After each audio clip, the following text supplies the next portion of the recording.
Proyecto del Valle, etcétera, sino lo que te dije, por una determinación como climática y por un ideario colectivo de que esas poblaciones no son aptas para el desarrollo. ¿Esto por qué es importante? Porque si nosotros, vuelvo y juego, nos damos cuenta, cuando aquí, por ejemplo, en el Frente Nacional, o estas etapas de acá, hablamos de los problemas de tierras, o hablamos de cómo el país se modernizó, o el Frente Nacional cómo creció la modernidad, perdón, la modernización, pero no la modernidad, esto está estrechamente relacionado con el tema de con el tema del clima, ¿sí me entiendes? Y cuál es otra de las dificultades que tiene este posicionamiento geográfico, que coincidencialmente las poblaciones que están ubicadas en las zonas que están por debajo de 1500 metros sobre el nivel del mar son mayoritariamente los afros y los indígenas. Entonces, eso, y ahí es donde entra la parte postmoderna, pretende crear una suerte de identidad en la cual ellos pueden luchar por sus derechos, que es más o menos todo el tema de la minga hoy en día y todo esto, pero vuelve y juega, eso no va a salir porque ese tema es muy actual, porque esas categorías que utiliza el texto para hacer el análisis no son de la época, ¿sí? y no las están adaptando a la época, porque, o sea, en esta época ni siquiera estábamos en la posmodernidad ni todas estas cosas. Esto es importante que lo tengan en cuenta. ¿Para qué? No como una evaluación del texto, porque estoy literalmente 90% seguro de que no va a salir en el parcial, sino con este tema de acá, que son los 1500 metros sobre el nivel del mar, porque aquí en el texto de Murillo va a ser importante, pues por una cosa que les voy a explicar, que trasciende al texto, porque se menciona un poco de lado, pero pues no va al grano. En resumen, no lo tengas tan en cuenta porque no va a salir y, o sea, no vale la pena hacer un análisis sobre eso. ¿Quién tiene preguntas adicionales sobre los textos? Sobre el Frente Nacional a nuestros días. A ver. Hay una gran diferencia entre lo que dice Murillo y entre lo que dice Arias. Arias da una diferencia entre economía y sociología. Y Murillo da una diferencia entre economía y sociología. ¿Listo? Entonces, ¿en serio?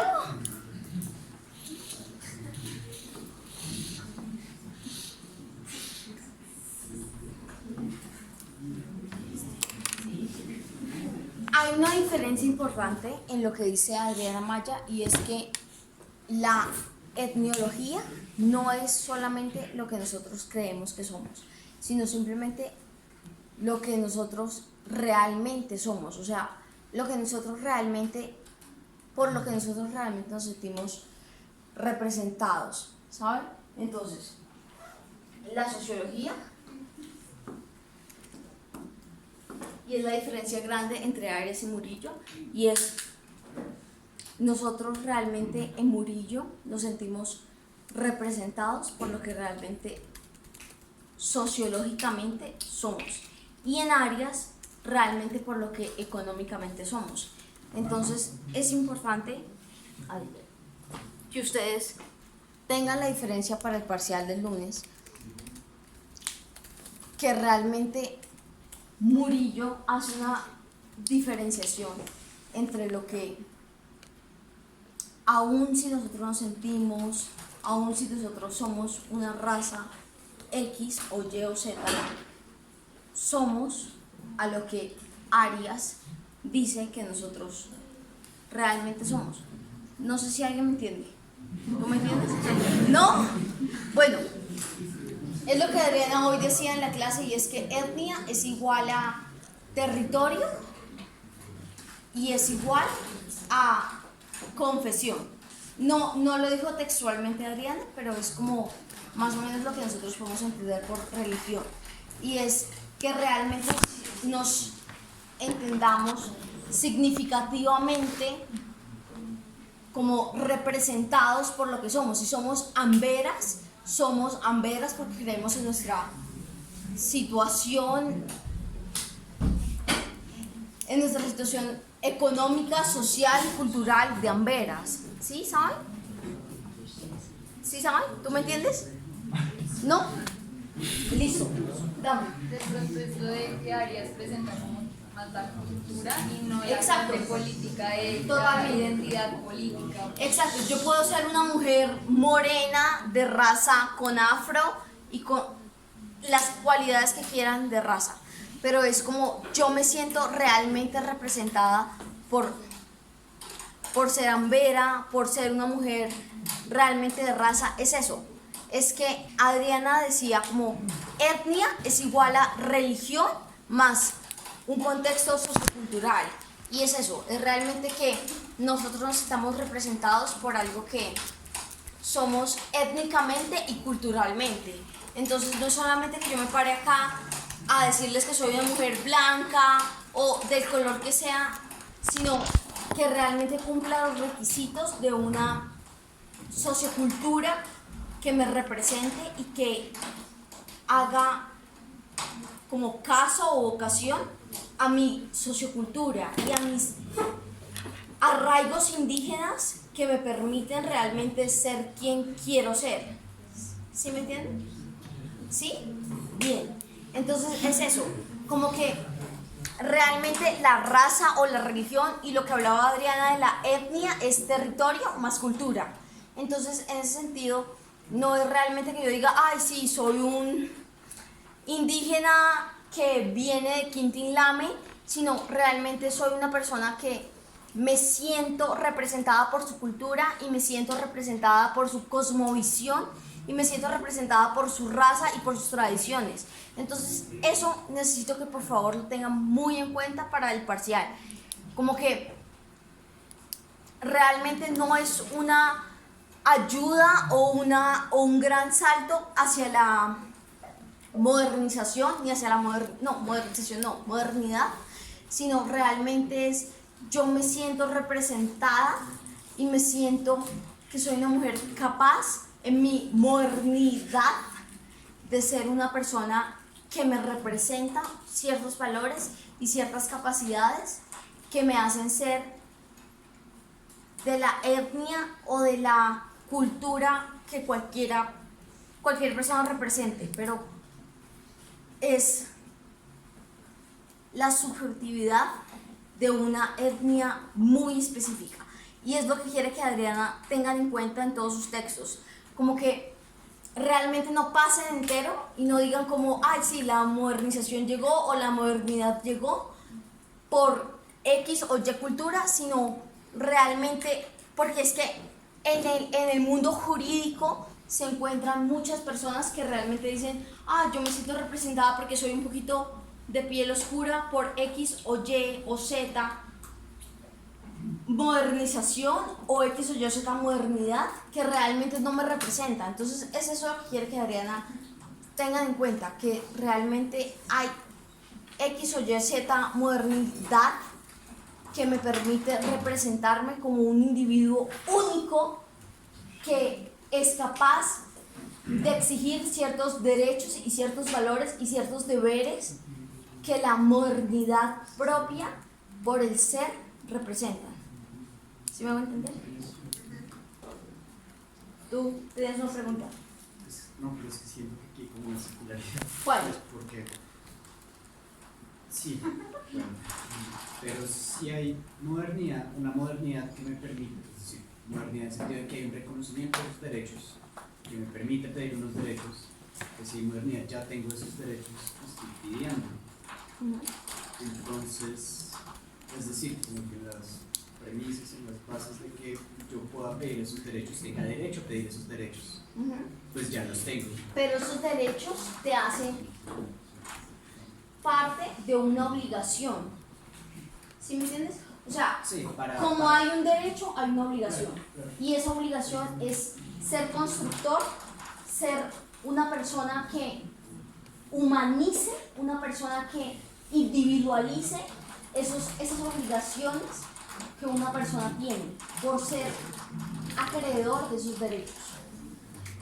Si bien yo puedo tener el derecho a ser en Vera, a ser la comunidad que quieras, tú también tienes el deber de representar auténticamente sí, esa ideología que eres. Y eso es muy complicado, Porque tú lo puedes probar al frente de un tribunal, pero tú no lo puedes probar al frente de una comunidad. ¿Sí me hago entender? Bueno. Vamos a tratar los puntos claves de la lectura, de las lecturas. Esos son los puntos más importantes que se han tocado en los parciales anteriores y que pues creo que van a salir, y también son los puntos claves de ambas lecturas, ¿no? Vamos a ir en ese orden que los puse ahí, o empezamos por el que ustedes quieran, como ustedes prefieran. En ese orden, listo. Entonces, frente al contexto campesino, aquí hay que distinguir porque el contexto campesino se toca muchísimo en esta lectura de acá, que es la de Murillo, pero también se toca como de ladito en la lectura de Arias. ¿Qué dice la lectura de Murillo? ¿Quién ya leyó la lectura de Murillo? Tú eres la única, tú también que leen todo a tiempo. Okay. Pero bueno, Hace 2 clases. el tema es el siguiente. En la lectura de Murillo se menciona que hay 2 periodos en los cuales el campesinado de alguna forma se comporta de una forma o de otra. ¿Estamos de acuerdo? Esos periodos básicamente son el anterior y el posterior a la llegada de Mariano Ospina en el 46 al poder. ¿Cierto que es así? ¿O es del 38? Creo que es así. De Mariano Ospina al poder. Él dice básicamente que estos periodos de aquí están marcados por condiciones distintas. Si ustedes se dan cuenta, todo el periodo que comprende entre el 30 y el 46 es el periodo pues, que comprende la hegemonía liberal. Y la hegemonía liberal estuvo caracterizada principalmente por, de alguna forma, voltear la institucionalidad del país, que estaba de espaldas al país, a voltearla del frente al país, un poco. Esa es la idea de la Revolución en Marcha. Entonces, la Revolución en Marcha propone, en el aspecto particularmente de tierras, ciertos incentivos que tienen por objetivo poner a producir las tierras colombianas y garantizarle a los campesinos ciertos derechos sobre esas tierras que estaban trabajando. Dentro de eso está pues, la función social de la propiedad, están los subsidios que se empiezan a dar en el campo, y están los sectores en los que se empieza a invertir, pues, qué sé yo, la industria cafetera, se crea la Federación Nacional, todas estas cosas. Hasta ahí estamos claros, ¿sí o no? ¿Qué pasa en el 46? Entonces la lectura de alguna forma menciona que con el cambio de gobierno cambian las políticas agrarias que tiene el gobierno. Entonces, en tanto que en unas se tenían unas políticas, como quien dice, más enfocadas, es que no les puedo soplar la lectura porque si les soplo la lectura les soplo el parcial y no voy a hacer eso. Siempre, o sea, mientras que en el gobierno liberal se tenían unas políticas que estaban más encaminadas a beneficiar a los campesinos y a las cosas que producían, después de eso se empezó a introducir en el país algo que es la agroindustria. Entonces, ya la tierra dejó de producir los alimentos básicos del país y dejó de producir, pues, en general, alimentos y estas cosas para convertirse en una economía mucho más extractivista. Entonces empezaron a sacar más productos que no necesariamente eran para el consumo local, sino productos con el fin de venderlos en los mercados internacionales. Eso cambia completamente el enfoque de tierras y de los campesinos, empezando por, pues pónganle lógica, a quién van los dineros y a quién van los beneficios de toda la política agraria. Mientras que en un lado se producían los alimentos pues para el país y se producían los productos agrícolas para el uso local, el uso doméstico, en el otro lo que se hace es un sistema de producción para sacar productos del país y eso trae consigo que se desprotege esa agricultura que existía para los productos nacionales. Eso que implica que hay que empezar a comprar productos agrícolas de otros países. Ese es fundamentalmente el cambio, es un cambio de perspectiva en el lente. Recuerden que esto es la hegemonía liberal y ese es el retorno de los conservadores. Aquí vamos a hablar de las luchas campesinas, que es otro tema. ¿O no? Hablemos de eso una vez para eliminar ya el tema de los campesinos. Toda esta política agraria va de la mano con otro tema, que son las luchas campesinas, que también trata la lectura. Los de allá ven el tablero. Pues no importa, igual lo que les estoy diciendo pues puede servir en lugar del tablero. Dime. Tengo una pregunta pues relacionada con el tema, pero sobre las fronteras agrícolas. Ajá. No sé, no entiendo bien como el tema en general, si lo puedes explicar un poco. Pero es que ustedes, ¿por qué están preocupados por las lecturas que no van a salir en el parcial? O sea, déjenme evacuamos esto, porque esto con seguridad es lo que va a salir en el parcial. Créanme. Arias y por Murillo. favor. No más, Ya vamos a ese tema. no más, se los juro. Con el retorno de los conservadores, No en más. lugar de diversificarse en los cultivos, solo se concentraron en ciertos cultivos de exportación y los demás las dejaron. ¿Sí? Exactamente. Sin dejar de lado uno que fue el que, pues es el que ha impulsado la agricultura nacional desde esa época, y es el café.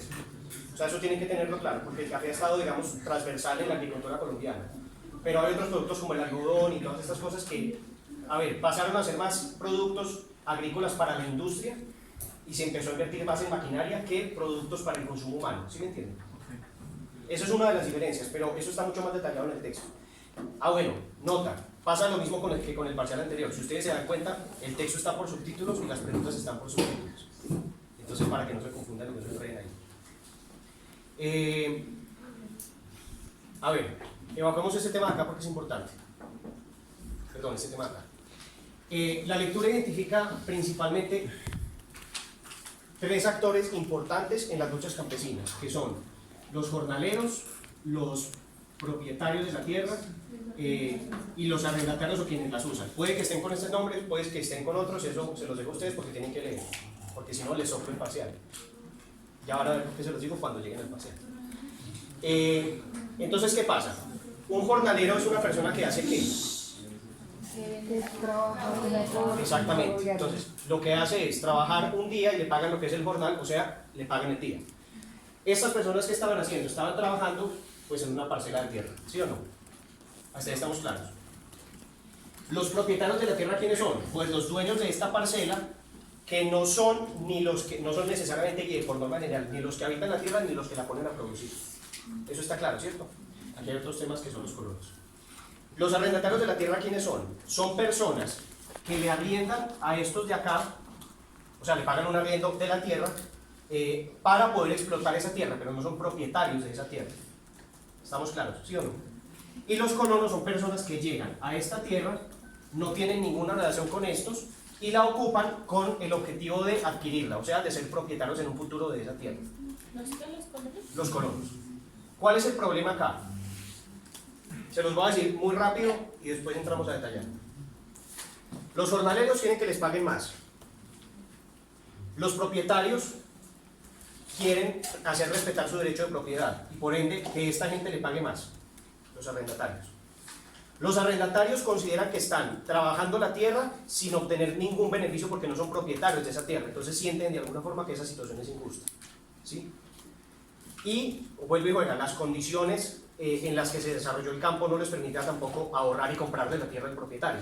Principalmente porque en esa época existía un problema que aún existe, pero mucho más radicalizado en esa época, que es la acumulación masiva de tierras en el país.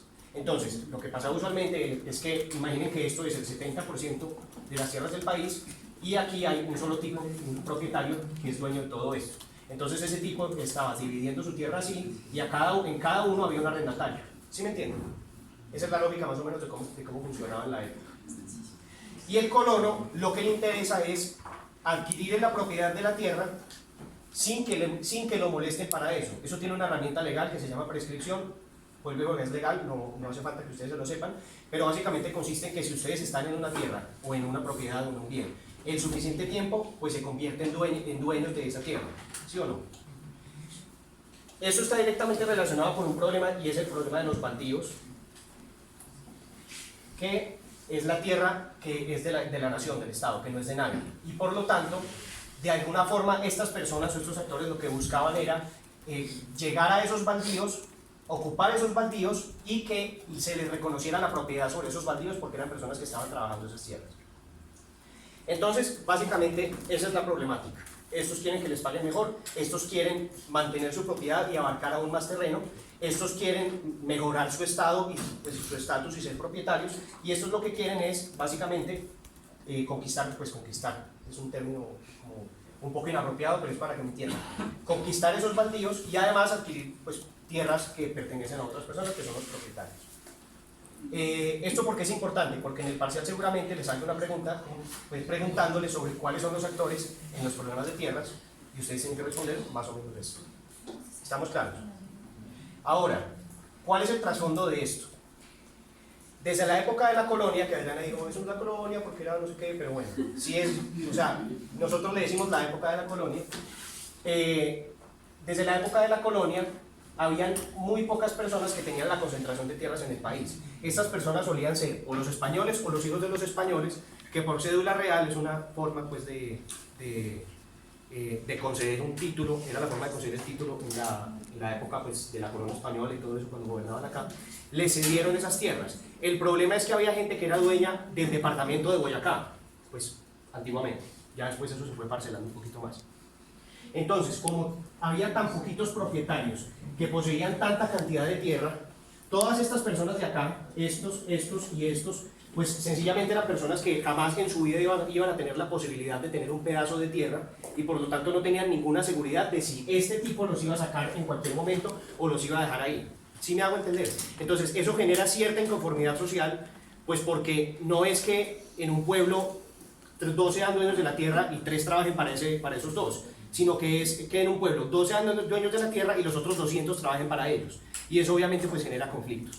Esta es la situación, digamos, del problema de la tierra. Eso fue avanzando un poco, tanto en la hegemonía liberal o en la república liberal, como pues a mediados del siglo XX, obviamente todavía pues hay un problema gigantesco con eso, pero por ponerles un ejemplo, el tema de la colonización que viene desde el siglo XIX y abarcó aproximadamente hasta los años 60 o 70, fue muy importante en toda la zona del eje cafetero. Entonces, todos los que eran cafeteros y tenían pues un pequeño terreno cafetero, lo que hicieron fue adquirir esas tierras por esta prescripción que les estoy diciendo, es decir, fueron colonos y ellos fueron haciendo más grande su terreno, por decirlo de alguna forma.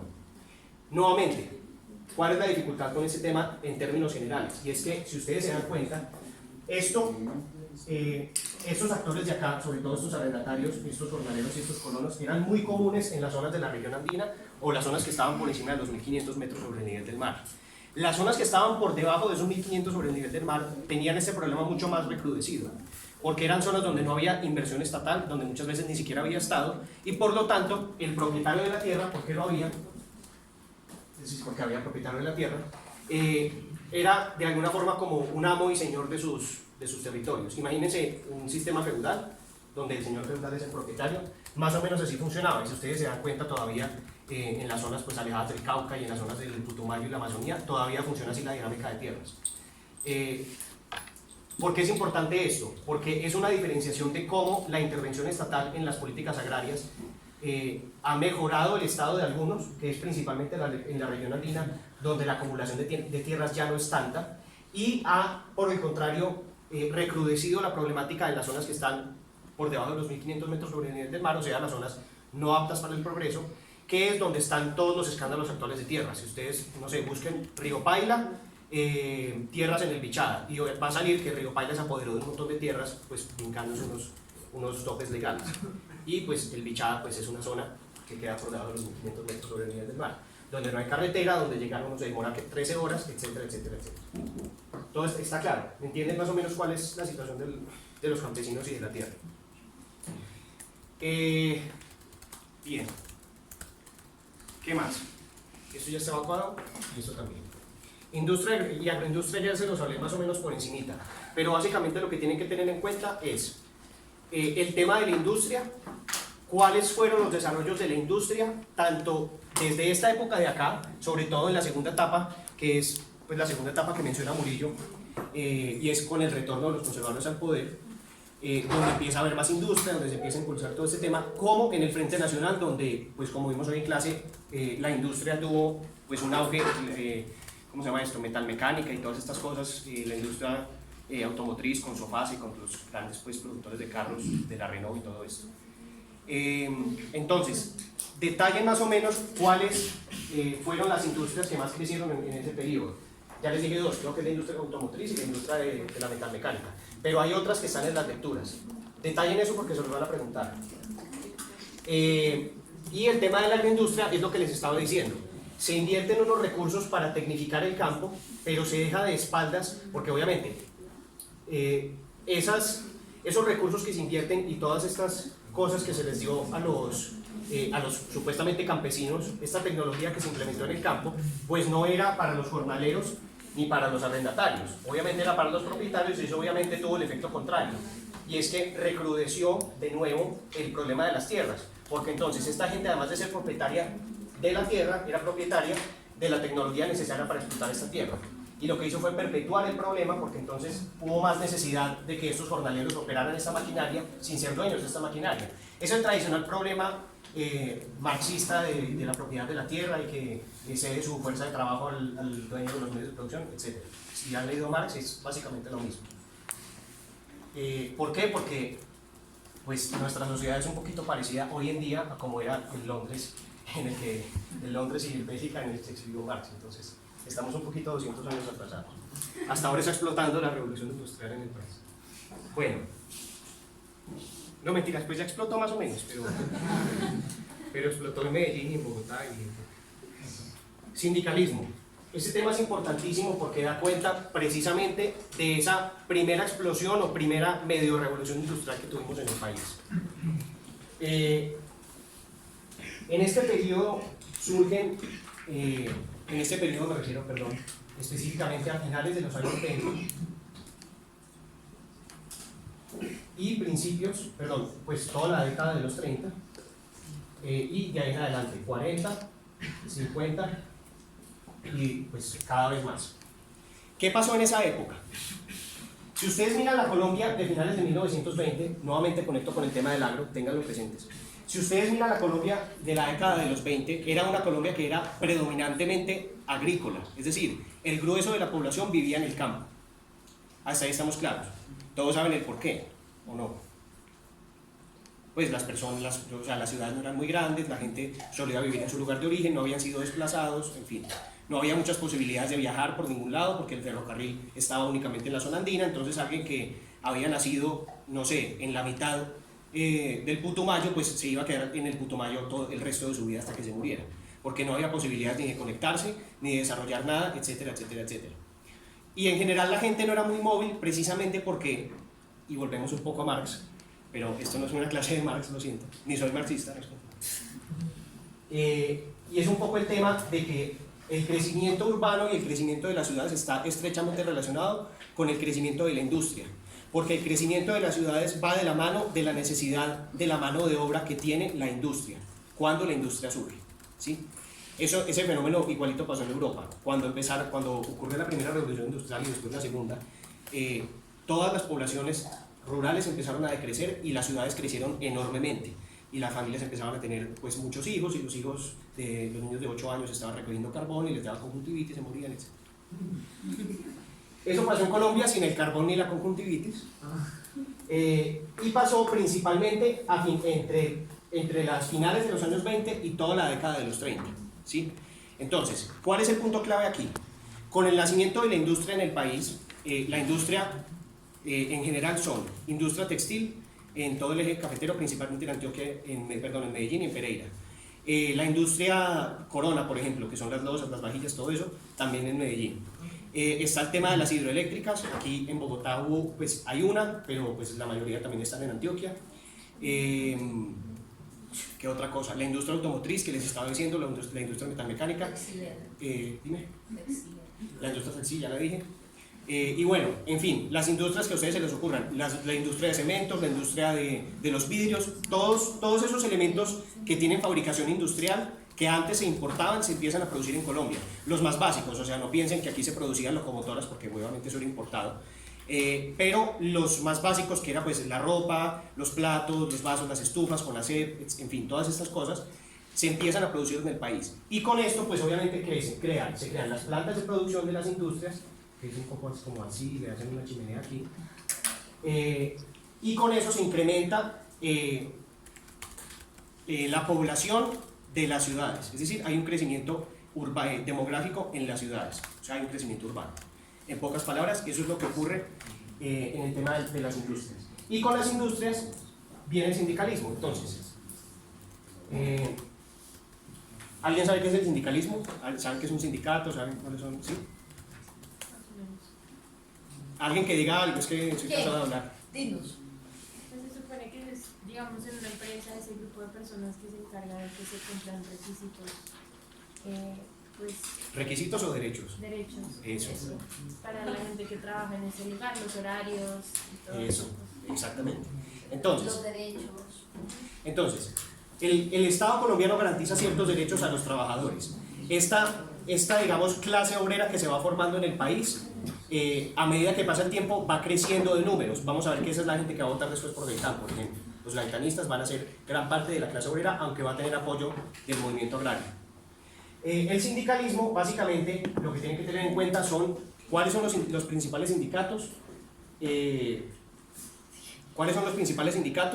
Unión Central de Trabajadores, en fin, no me acuerdo los nombres en este momento, pero hay creo que 2 o 3 importantes. Y dato curioso, hay 2 vertientes, hay unos sindicatos que están fuertemente influenciados por la izquierda y hay unos sindicatos que están influenciados por la Iglesia Católica, basados en una encíclica de Pío IX que decía o impulsaba la creación de sindicatos. Y es curioso porque la Iglesia Católica, que aquí en Colombia obviamente también aplicó, los sindicatos empezaron a ser infiltrados por la Iglesia Católica con el fin de contrarrestar el movimiento socialista que se había generado en Europa y que se estaba generando en Colombia, especialmente con el surgimiento de figuras como Gaitán, con María Cam y todas estas cosas que vimos en la película. Pero en fin, entonces crecen los sindicatos. Estudien más o menos cuáles son los nombres de los sindicatos, cuáles son las diferencias entre cada uno. Ahí es Unión de Trabajadores, CTC, UTC, no me acuerdo los nombres en este momento, pero están en la lectura. Es que la leí hace mucho, perdón.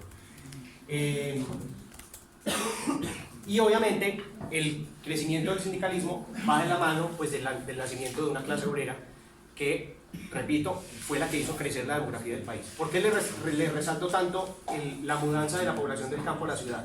Porque eso es uno de los factores importantes que se tienen que tener en cuenta en los cambios de la sociedad en el Frente Nacional, es crecimiento urbano. Es decir, a lo largo del Frente Nacional se vio un crecimiento exponencial de la población urbana en contraposición a la población rural. ¿Está claro, cierto? ¿O alguien tiene preguntas? ¿No? ¿Solo a las 2 de...? ¿Eso está muy aburrido? ¿No? Allá hay una mano, al fondo. Bueno. No, él dijo que no. ¿No? Sí. ¿Sí o no? Ah, o sea, levantó la mano para decir que no. Para decir que no. Bueno. ¿En serio no tienen preguntas de sindicalismo? Los que ya leyeron, preguntas de sindicalismo. Nada, todo está claro. ¿Sí? ¿Seguros? Bueno. Hegemonía liberal y conservadurismo. Hay una cosa importante en este tema y es que cuando sube Mariano Ospina Pérez, él sube con una idea como de reconciliar a la nación. Hagan de cuenta el gran pacto por Colombia de hoy en día y todas estas cosas que sale una y otra vez porque todos los presidentes salen a decir que van a reconciliar el país. Ospina tenía un plan de reconciliar el país. Ustedes porque están que se mueren, ¿qué le pasa? ¿Quiere agua o...? Ya, déjalo. Bueno, sí, que se muera, ¿cierto? No, es para ver si estaban despiertos. Entonces, ¿cuál es el cambio principal que tienen que tener en cuenta? Ospina no hace parte del ala radical del Partido Conservador. Si ustedes se acuerdan, hace unas clases, creo que fue antes de semana de receso, sí, obviamente fue antes porque yo no vine el lunes, Adrián les había dicho que un ala del Partido Conservador estaba liderada por los moderados y otra ala del Partido Conservador estaba liderada por los radicales. En un lado está Mariano Ospina, en el otro lado está Laureano Gómez. ¿Sí? ¿Se acuerdan más o menos de eso? Cuando Ospina sube al poder, hay una problemática que se está gestando en el campo y es que empieza a haber como una especie de guerras entre los partidarios del Partido Liberal y los partidarios del Partido Conservador.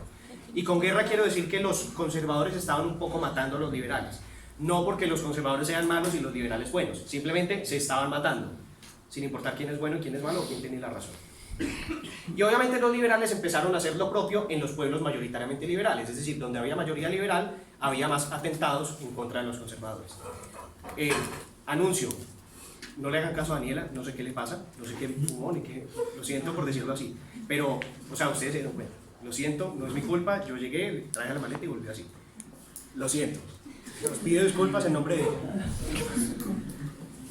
Pero no, o sea, la disertación que les hizo, que no sé sobre qué fue, no le hagan caso. Si no entran en el parcial. O sea, no es por ser, pues no sé qué le pasa, es decir, no sé qué hizo ni por qué está así, pero no le creas. Gracias. Ahora, volviendo al tema del Partido Conservador. ¿Cuánto nos queda? Ah, nos queda tiempo. Ah, sí, nos queda tiempo. Volviendo al tema del Partido Conservador, Mariano Ospina sube a la presidencia en el 46 con un plan de alguna forma de unificar al país, ese plan de reconciliación. Una cosa sí tenía un nombre en la lectura, que no me acuerdo cuál es en este momento, pero era un plan de reconciliación nacional. ¿Qué pasa con ese plan? Ese plan fracasa. El plan de Unión Nacional, o como se llame, fracasa, y Ospina lo que empieza a hacer es, de alguna forma, desde el gobierno tomar ciertas represalias indirectas contra los liberales. Entonces se crea la policía política, que son los famosos chulavitas. Bueno, están los chulavitas y están los pájaros. Exacto. Los pájaros no son los oficiales, los pájaros son como los paramilitares que eran liderados por María Lozano.